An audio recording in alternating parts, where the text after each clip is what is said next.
about VeChain and all that. What did you think about that? Well, it's kind of hard to let it sink in or even believe, and you can't say it's definitely not possible, but from my perspective, it would be something that I will never see at all, from a warehouse distribution standpoint, because we're going to, bring in freight regardless. So, I mean, it's maybe from a home office standpoint, it may make a difference. But from us, we check the freight, make sure the quality is there, and we store it away. I mean, that's basically, you know what I mean? That's basically what we do is, as far as the outer business of it, it sounded like in one of those articles that you sent, it sounded like, Sam's Club was making a deal that kind of eliminates the deal that the super centers would make. And that I don't believe, because when we bring the freight in, we bring in Sam's Club, we bring in super centers. Right. We bring it all in. All of it comes from some of the same trucks. You know what I mean? So I don't see it being that much of a difference. We receive it in exactly the same. We check it. Some of the Sam's Club products, the quality of it has to be at a higher grade. Like they check it a little more thoroughly because it is a Sam's Club. Like they say bananas, mostly the produce, your fruit. Right.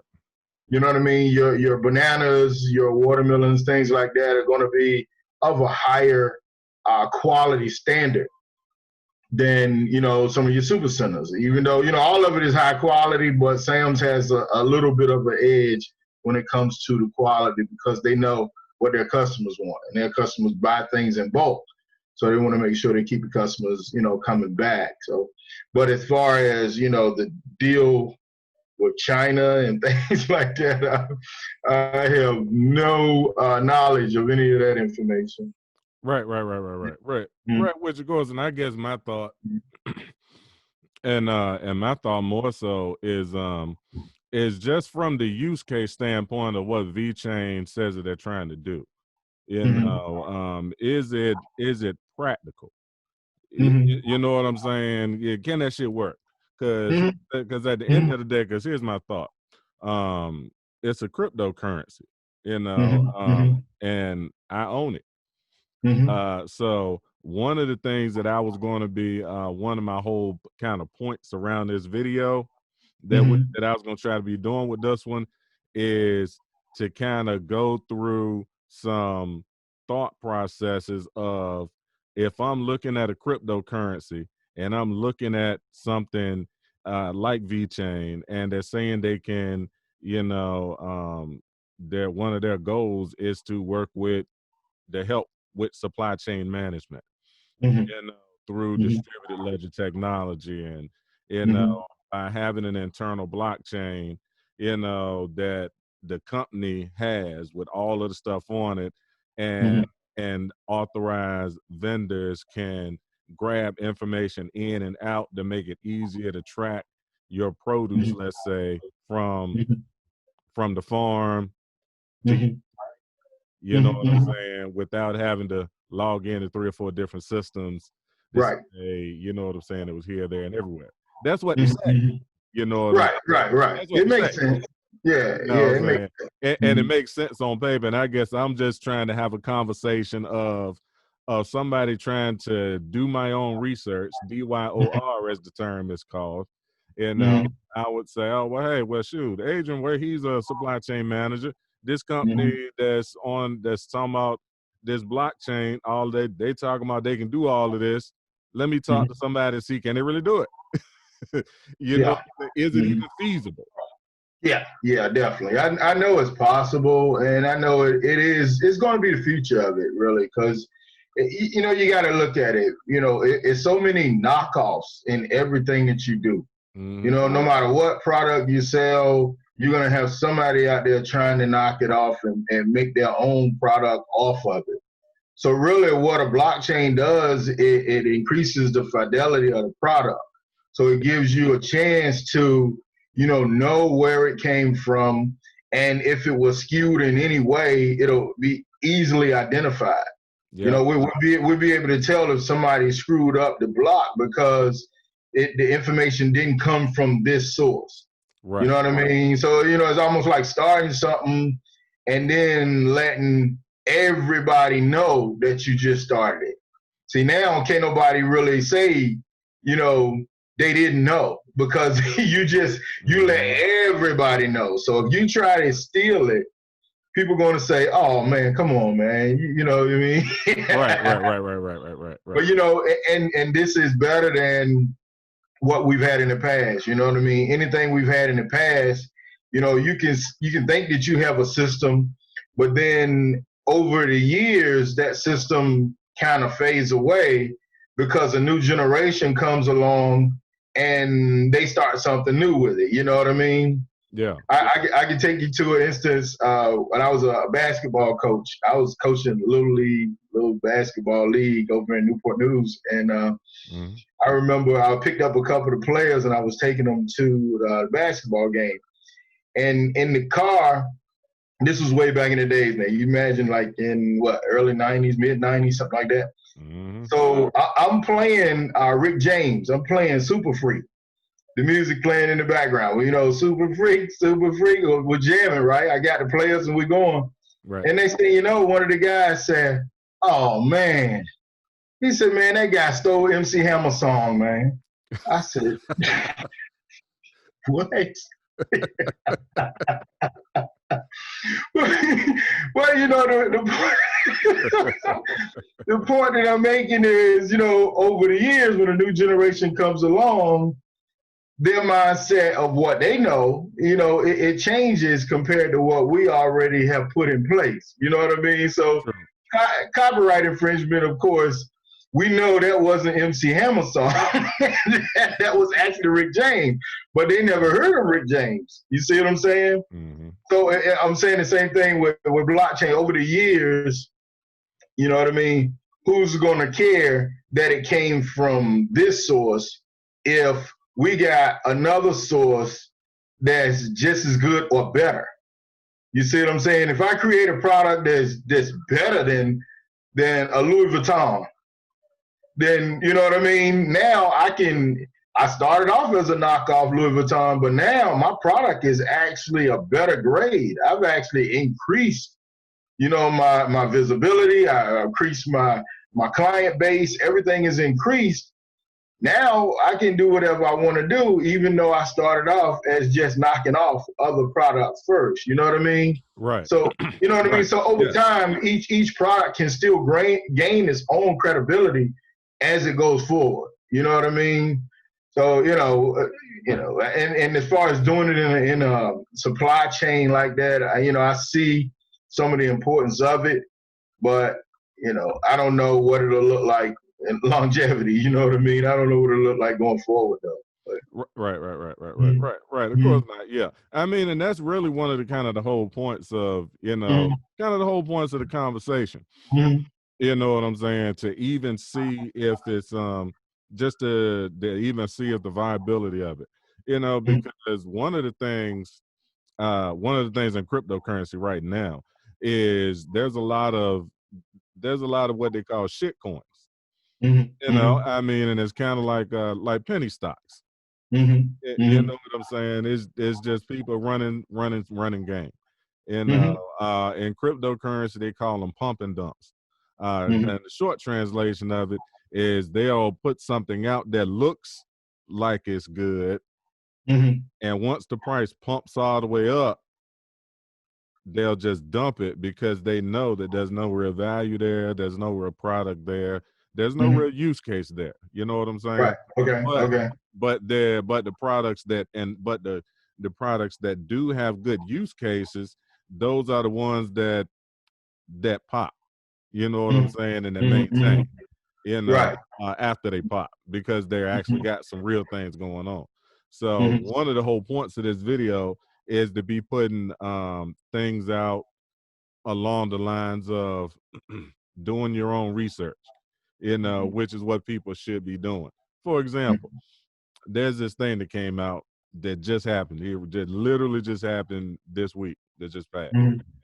There was this thing called yams. right? Like candy yams. And yield farming is essentially what it was. And I give you the short version, short explanation of it. Essentially, you're taking your cryptocurrency, locking it up into a farm or one location, and this particular farm is giving you a percentage of revenue back. That's the idea and that's the concept, right? Okay. Now, obviously, there's a whole lot of flaws in that right now. But the concept, the idea and the concept, I agree with. You know, you just gotta make sure that things don't happen like what I'm about to tell you happened with yams. Now, people that's listening and watching the video, they already know what happened with yams.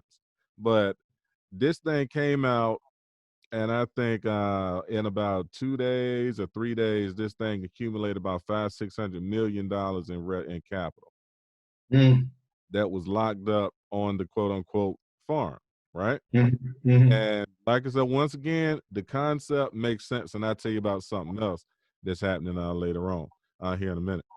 But the concept makes sense because it's like a savings account.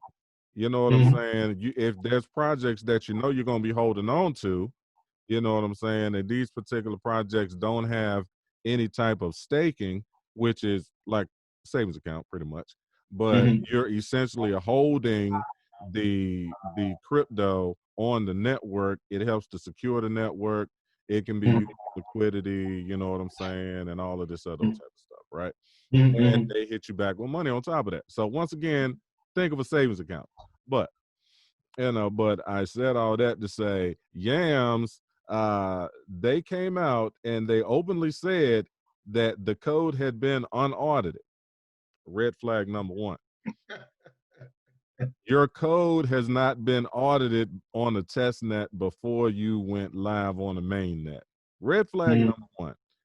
Oh my goodness. That was openly put out there as well, too, by the way. I mean, this is not like this is not something that that they are not like some of the other people who just scam for real. Right. Say that, oh no, we're good, we're great. They actually said, hey, we have not been audited. Be careful. Exactly. Play at your own risk. Literally.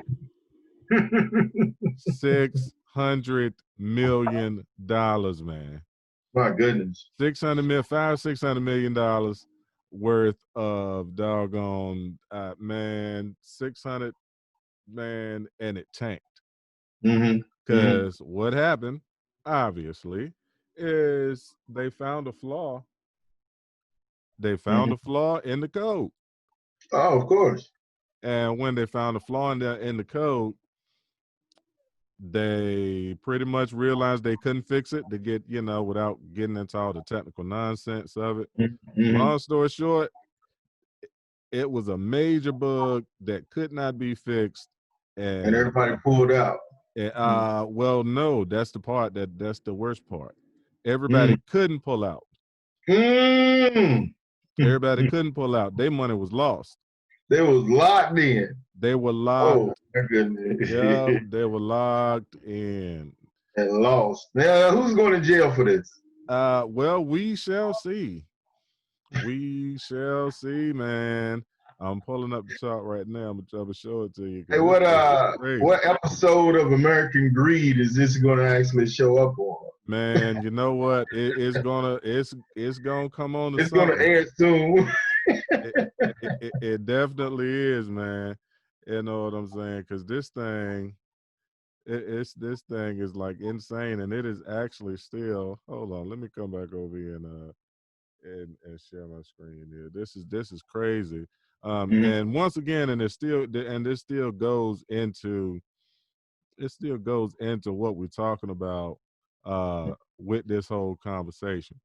You know, for the sake of making sure that people actually take the time to go through. Can you see my screen? Yeah. I got it. Now, what we're looking at here, this is the chart, and this thing is still listed. This is in like a it's like for when you go look up stocks, is Mm-hmm. think of this as a viewer for like the same purpose. I got it. Is what we're looking at right here. So this thing, and even now, Good gracious. I mean, this thing is right here. It tanked all the way down here. Mm-hmm. And but this isn't even showing the whole, because this thing still has, oh, see, now it's showing a market cap of 0 now. Okay, okay. You know, because I was about to say this thing is still I'm like, showing. that thing climbed, yeah. Yeah, this is still showing some action. Oh, This is still showing act just to show how crazy people are. You mm, know, even after yeah. this thing went all the way down here, Mm-hmm. this is still only at Mm-hmm. 28 cents. This is crazy. Mm-hmm. People are Yeah. still messing with this thing, man. This is Yeah. insane. So I mean, and They had a nice little run there. yeah, they had a nice little run. And I mean, and somebody walked away with a ton. Somebody did. Yeah, yeah. Somebody did. But more than likely, that's going to be the person that go to jail Oh eventually. yeah, well yeah, they and the one thing I can say is that the doggone cops, the feds, they still like locking people up. They don't care what type of crime you're doing. They might not No. get you right now, but just hold on a little while. Mm-hmm. Mm-hmm. The feds, Yeah. if they want to, they will get you. Yeah, And and that's what they're really looking for. They really out there looking for those guys that hit it big. They like to make, they like to make their department famous too. You know what I mean? oh, It's a lot of absolutely. vanity involved with everything. So it's like the police force that actually, the feds that actually catch this, whatever state they're in, and all of that makes news headlines, shows up on American Greed, and gets more popularity. You know what I mean? It Yeah. gives everybody a chance to get that, 15 minutes of fame. Yeah, it does. Increase the It does. value of their department and everything like that. So it's like, let's get the big guy. You know what I mean? Let's get the Bernie Madoff. You know what I mean? So we can really, really expose it and exploit all of it. That's great. Absolutely. It is. It is, and yeah, and this is actually VeChain right here that I have on the screen. I Um, see. and all of the and once again, this is, for the cryptocurrency people, just showing the chart. Scroll down. Let me see the trends on that. Oh Scroll yeah. down. Let's see. Let's get down here. Okay. Yeah, and this is the 24-hour chart right here. Mm-hmm. So if we're looking at in the last it's down 7% in the last 7 days, well 6.9 in the last 7 days. Mm-hmm. 25% is really up 25% in the last 14. So if you take that, I mean, I've been holding VeChain for a minute. Mm-hmm. But if you look here at 30 days, 11% in the last year. Look at this percentage right here. That's strong, man. That's That is strong. that's a 353%, over the year. Mm-hmm. So That is very strong. yeah, I mean, I'm cool with what's been going on with VeChain. Mm-hmm. And Mm-hmm. the whole point of this conversation and to show the chart is for the fact of, so that people can take some time to really research a project, find out what's really going on with it. Is it a viable project? And then make their own decision. You Mm-hmm. know what I'm saying? I Got it. because I jumped in there. Well, I jumped in before I really understood that this was a good project to be in. Mm-hmm. And then after kind of reading some of the stuff on the back end, I mean, because I mean, it's number 10, it's number 19 ranked on market cap right Mm-hmm. now. So I mean, I'm What's holding what's on. their what's their trade name now? Go back up to the top. Is it just VeChain, or what's the alphabets connected to it? Yeah, if you're looking, yeah, this one is Vet. VET. Yeah, VET, VET. Okay.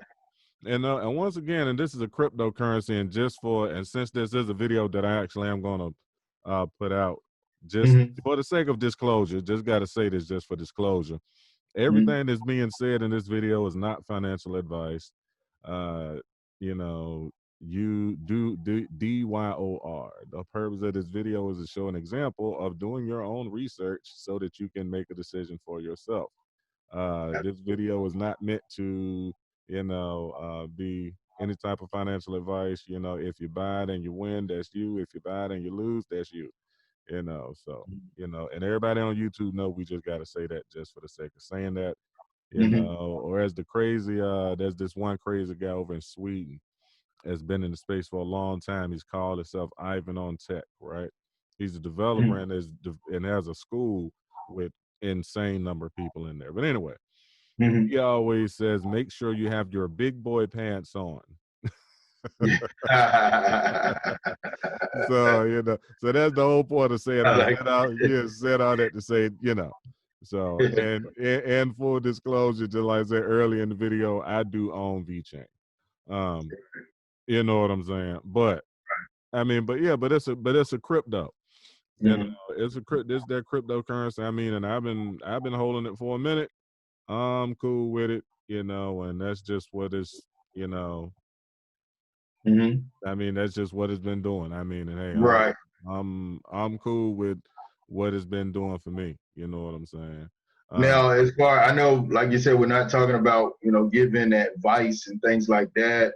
Everybody can actually find the information on their own. But just to ask a quick question, yeah, what other cryptocurrency or Bitcoin have you seen or researched that sounds like a winner? Because I mean, I know what you've done on the financial markets, but and like I said, that don't mean everybody is going to be successful on certain markets. But if you did have any other cryptocurrency that you would mention, what would that be?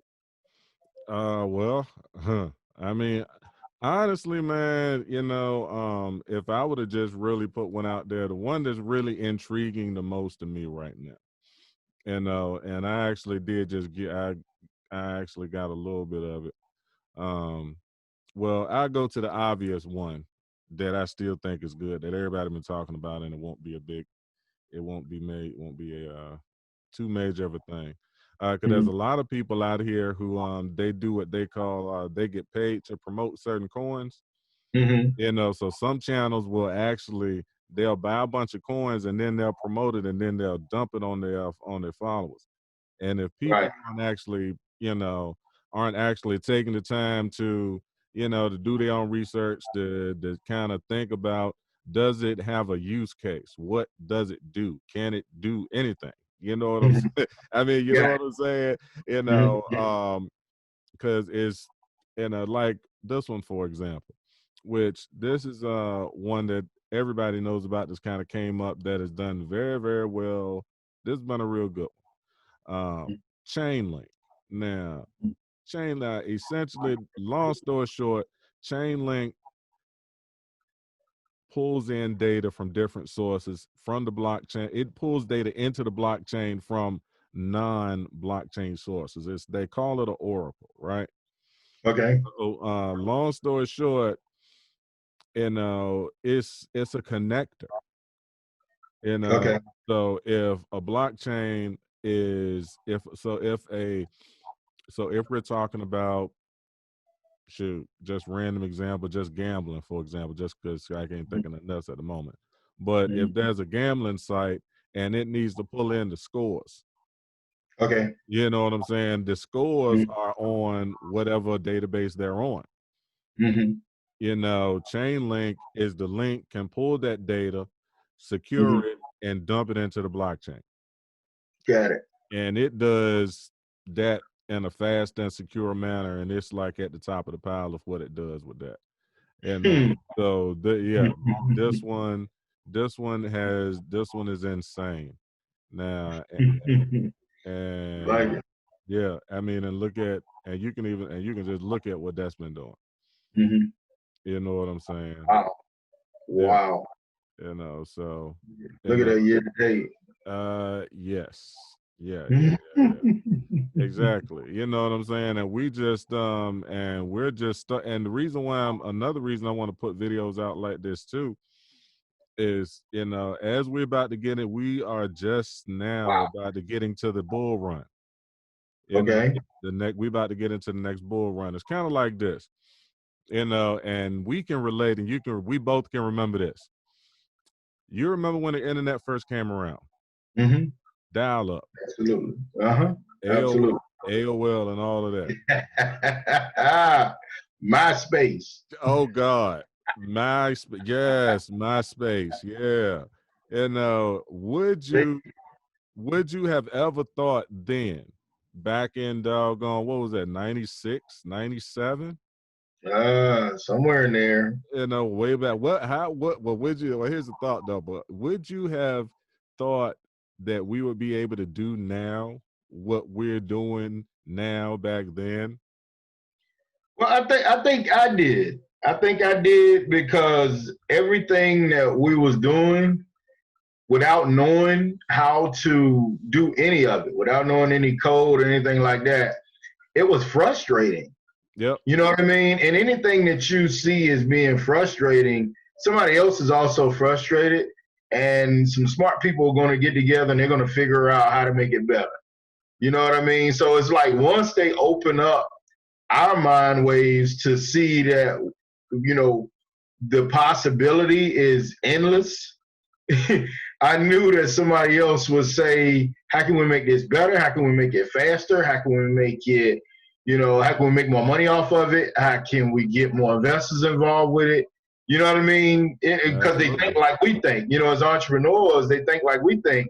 How can we take this process and make it better? So, you know, just by understanding, you know, how an entrepreneur thinks, I knew it would get to a better stage. You know, even now, when I look at things now, I see it as, okay, in 10 years from now, this process will be obsolete and will be even faster than that. You know what I mean? Just having that mindset that it's going to get bigger, better, faster, stronger, more players involved. And, you know, so once they opened up that avenue, man, I knew it. I knew it was coming because I just hated AOL. I hated dial up. Oh man, yeah. You know what I mean? I hated the little complications when in your mind, this should be easy. You know what I mean? This because me at that time, it's say early 90s, I myself was doing some graphic design stuff, you know? Yep. So, you know, whenever I created, you know, something, whether it was a flyer or a menu for a restaurant or something like that, you know, I was always looking for that next step up on how I can make sure that this is out there to the people and relevant to the people. You know what I mean? So I already knew stuff like this was coming, man.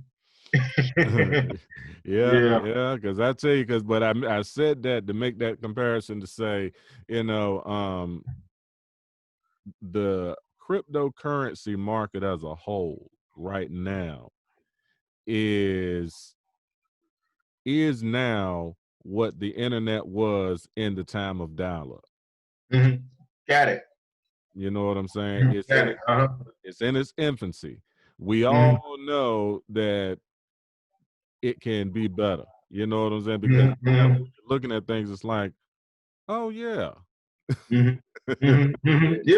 You know what I mean? People are kind of like, wait a minute, that actually does. Ooh, okay. Yeah. And without truly having a full understanding of it, you already know that, hey, some smart people are going to put their heads together on this. All of these companies that's dabbing in it just a little bit, it's going to be one company, like you said, like was the Chainlink. They're going to understand it a little bit better than everybody else, and they're going to be able to pull the data, integrate the information, and make it a stronger combination of it all. You know, that's what Google did. You know what I mean? Yeah. You know, we look at Google right now, but Yahoo should have been in the place that Google's in right now. Exactly. You know what I mean? Yahoo was one of the first ones that say, "Hey, let's put all this information together. Let's do Yahoo Mail. Let's do Yahoo News. Let's use it as a search engine. Let's use it as that." But I mean, they weren't able to keep up. Google was sitting back going, "Hey, we can take this information that they started and we can actually make it bigger, stronger, faster, much better." You know what I mean? That's a fact. So And I'm looking at Chainlink like, wow, I like it. Oh yeah, I mean, and that's the whole point of of these type of conversations. You know what I'm saying? So that we can actually be to take a real look at what's going on, what's the future going to be like, and can these people do it? You know what I'm saying? Can these projects do it? I mean, because as we both know, being able to see stuff before it happens and being visionaries and all of that, it gets to be intriguing, and it's like, oh, okay. The aha moments start to kick in. It's kind of like this one right here. This one right here that I'm looking at right here. Aave. Now, this is another one. I hold this one too, just for the sake of disclosure, for the sake of the video. And and once we stop the video out, we'll go through and talk about a couple other things just for the sake of. Now, because I might as well go to mention that right now. Since we're talking about this, in the description of this video, there are going to be links to cryptocurrency exchanges that I use and that I enjoy using right now. Just for the sake of making it real simple and plain, I don't like to pay a lot of fees. And right now, crypto.com has 0 fees on the transactions for buying your crypto. If when you download the app, and if you use the link in the description below with my promo code, you'll get an extra $50 when you stake 1,000 CRO. And you'll also get the Ruby Red debit card, and you will, which has 2% cash back, free Spotify, and things of that nature. And and that's 1,000 CRO right now, as of the recording of this, is around $167. But if you want to talk about how to recoup that, just a real quick, and I'll get back to a conversation in a second. Scott, give me a second. What I did as far as with mine, number one, you're holding the CRO token, which is doing all right now. But other than that, if you look at Coinbase fees can run you anywhere from $2 to $4 per transaction, depending on how much crypto you're buying. Now, if you take that over 30 transactions, $4 times 30, that's it get expensive. Exactly. It's just like when you trade, when you're buying stock.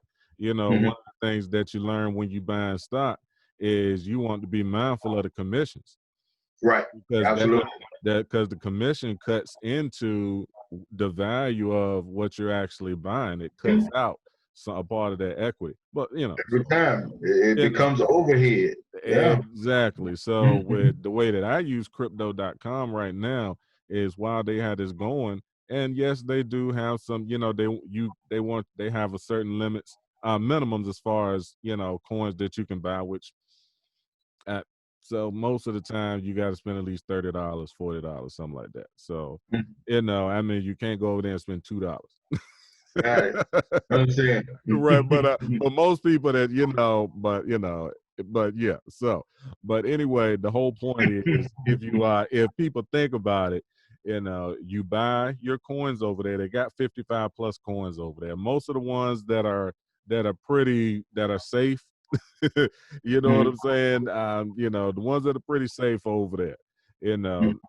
So like I said, I got mine back through the fees. So when I calculated the fees that I saved from not buying those coins on Coinbase, because I'm a dollar cost averager for the most part, you know what I'm saying? I'm putting in a certain amount every week, every 2 weeks. You know what I'm saying? Sometimes you can put in a little bit more, sometimes you put in a little less. You know what I'm saying? It's just how it goes. I mean, it's kind of boring and uneventful for the most part. until, you catch some real good ones. But I said all of that to say crypto.com card can buy most of your stuff, save your fees right now to the end of September is what's the word floating around. And then yeah, from there, I'm hearing September 8th or something. I'm hearing beginning to mid September, but I don't know. Yeah. So give or take. So and pretty much you can just run through, stock up on the crypto, avoid those fees, and then still move them over to a hardware wallet. I like to use the Ledger Nano X. It's small, and you definitely got to put your glasses on. But it is I'm just keeping it a buck, man. But honestly, it's one of the most secure ones, right? Okay. It's one of the securest ones. You plug it into you can plug it into your computer, or you can just download the Ledger Live app and put it on your phone and Bluetooth it to your phone and go on and move your stuff around. So it's pretty simple to use, Yeah. and keep your stuff and keep your crypto in cold storage. As everybody in the industry knows, not your keys, not your crypto. And then from there, if you did want to dabble in, if someone did want to dabble in some of this other stuff, some of these other more risque altcoins, because obviously the key is to do your own research and to find the coin before everybody else finds it. Yeah, absolutely. You know what I'm saying? I call it bottom feeding or bottom. You know what I'm saying? Because you're going Right. to the very bottom of the list in Coin Market Cap, and you're looking at projects that ain't nobody really thought about just yet. Right. You're looking at the projects that the YouTubers aren't talking about just yet. Because like I said, some of these people get paid to talk about these coins. They'll get paid to talk about these projects.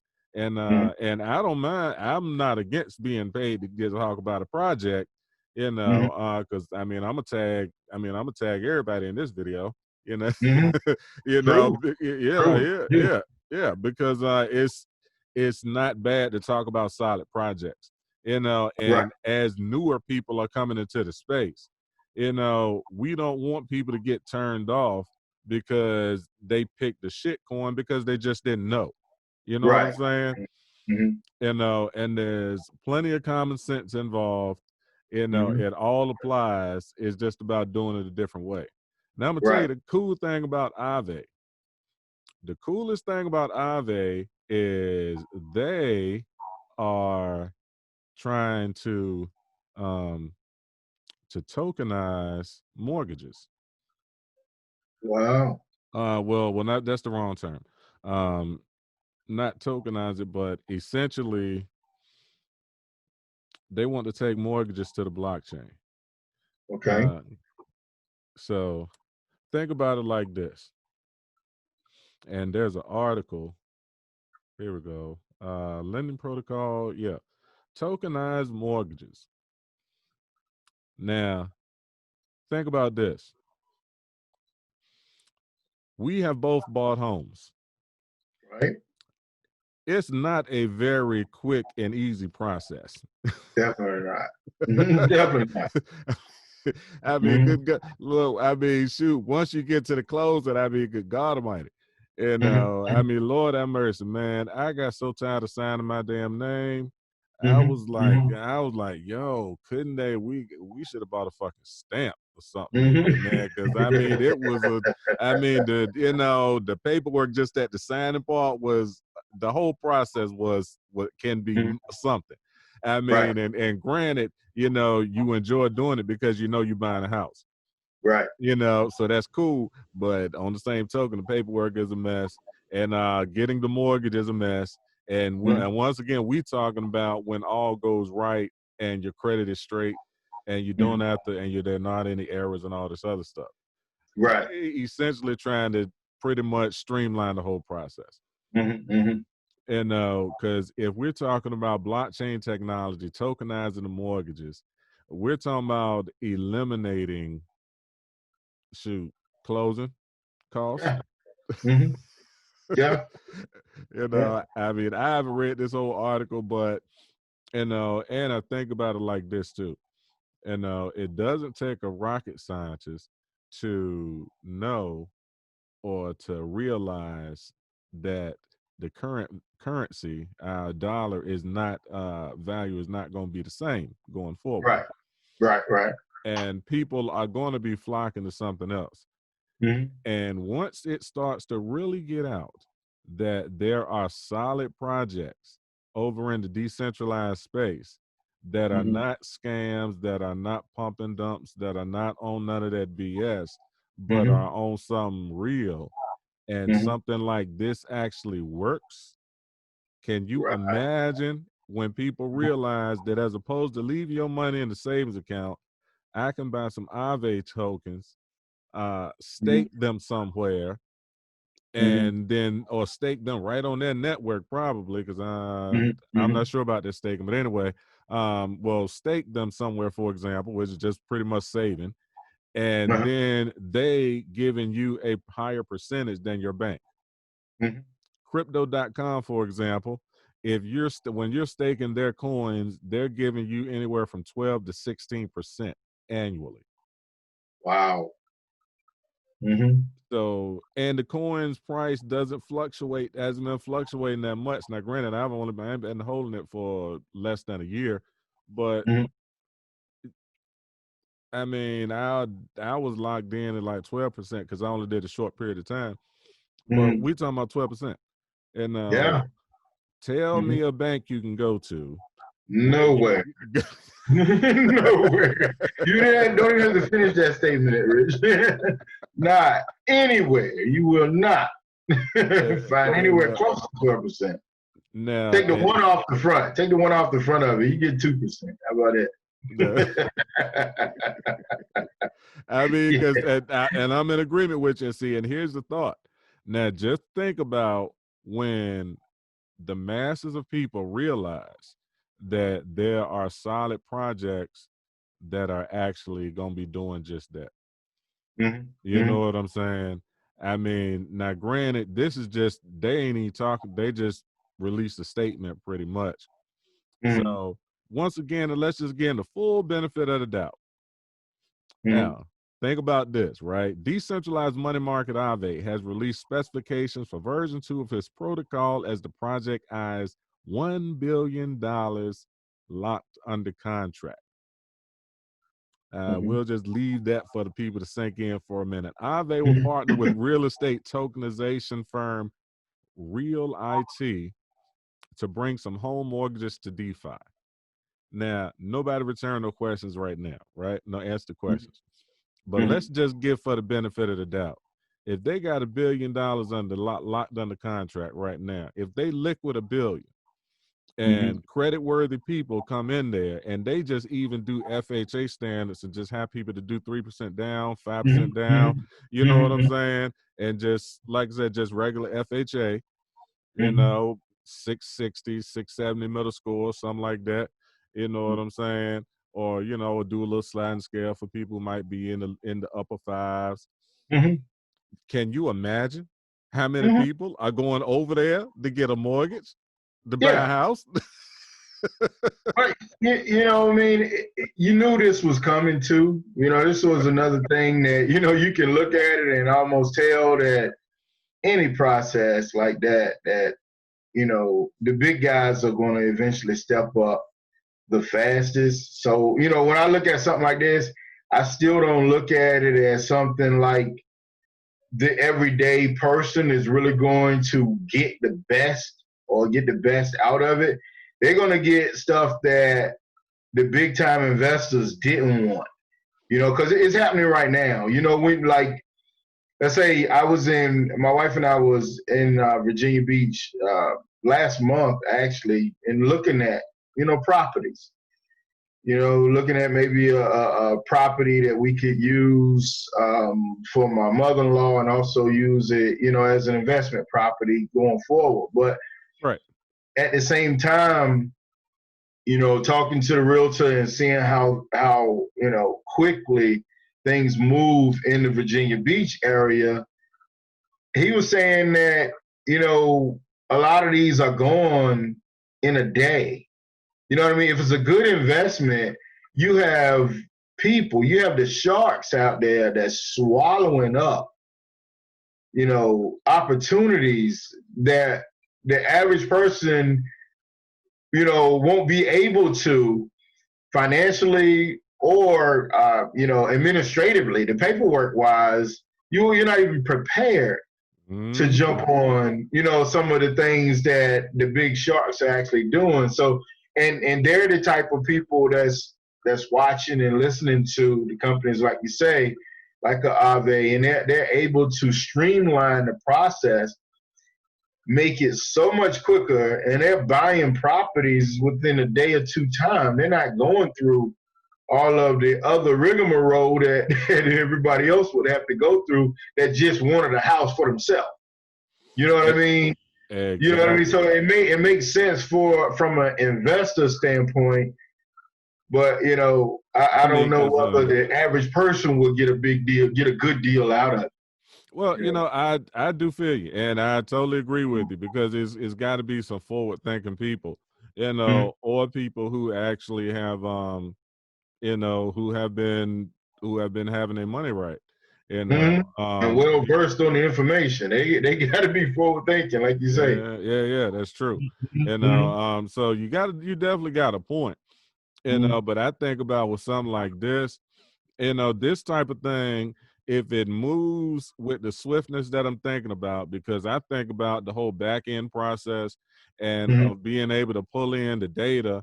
And if we doing some distributed ledger technology and the data can be pulled in from blockchain to blockchain, you know, we could almost cut out the doggone title, most of the title closing process, because most of that is them just going back. Everybody. You cut out the realtor, you cut out the title person. Yeah, I mean, you cut out everybody, man. Yeah, I mean, and it's just literally a check, boom, or a transfer. A transfer, right? You know, it's like, well, here it is. Here's my proof of funds, and there it is. So the process could be really, really good, which could definitely help people who, you know, as it matures. Because once again, this is just baby stuff right here. You know, and we just getting. They haven't even got started for real. Yeah, over there with all of look, I can imagine going online and then, you know, go back and talk to your wife. Say, honey, I bought 10 houses today. You know, yeah. You know what I mean? I just went online, literally bought 10 houses today within the last like 30 minutes online. Yeah, exactly. You know, I mean, it's really, really something else, you know. Yeah, it's mind blowing. You know, we know what's gonna happen. Oh yeah, no doubt about it. You know, and once again, the in the midst of all of the whole point of talking about this and talking about this in this particular way is to give people the thought of, yes, there's a lot of people online talking about the bull run and this is happening, this price prediction and that price prediction and all of that. And okay, that's cool. But we still have to be logical and take the time to think about things from step back and think about things from a logical use case. You know, and, you know, just like with VeChain. Short answer, can it work? Yes. You know, I've already invested in VeChain, just me, just what I'm doing. It ain't got nothing to do with you. You know, as people in the space know, as Ivan on Tech would say, have on your big boy pants, big boy pants, big boy pants. Yeah. He's crazy. He's got an idiotic accent. He's got a real interesting accent, not idiotic. He has an interesting accent. Okay. He has an interesting accent. You know, if you need a laugh, intriguing. But he drops some interesting gems from time to time as well. But you know, he's major in the space, so I got no beef with the man. Right. True beef. I can't hate on him. No, I ain't hating on him at all. I mean, you know, he is definitely killing it. Everybody know that. Do your thing, boss. Yes, Lord. You know, but yeah, but it's just in the midst of just taking the time for And I want to go in line to just stay in line with what I'm talking about, talking to professionals, putting out solid content. Yeah. And this is definitely one of those ones. And I'm gonna get fast about putting it out because after this is over, I'm gonna go on and mix this, and I'm gonna mix this and put this on YouTube. So this will be up tonight. Later Okay. on. Yeah, Okay. this will be up later up today, and I'll and I'll send you the links, and I'll put it on Facebook and all of that type of stuff. So let me close this one out right quick, and then I'm gonna stop, and then we'll talk about something else right quick. Okay, that's fine. All right. So, but now, once again, as I kind of said in my intro before we dove straight into the conversation, we are speaking with Adrian Scott, the author of the book Meetings on Top of Meetings on Top of Meetings on Top of Meetings. Go get his book on Amazon right now. Link will be in the description below. Check out his website, www.adrianfscott.com. And be sure to follow, like, share, subscribe, follow the channel on Too Rich to Miss right here on YouTube, Too Rich to Miss on Twitter, Too Rich to Miss on Instagram. And be sure to check out my website, www.richardhawks2, and links to all of the wonderful content, all of the wonderful options and tools that you can use are right down in the description below. They will help to support the channel, and they're good, solid, easy tools to use. I mean, there's some of the stuff that I just don't like, and I'll talk about that in another video. So we'll catch you on the next time. Too Rich to Miss podcast. The Too Rich to Miss podcast.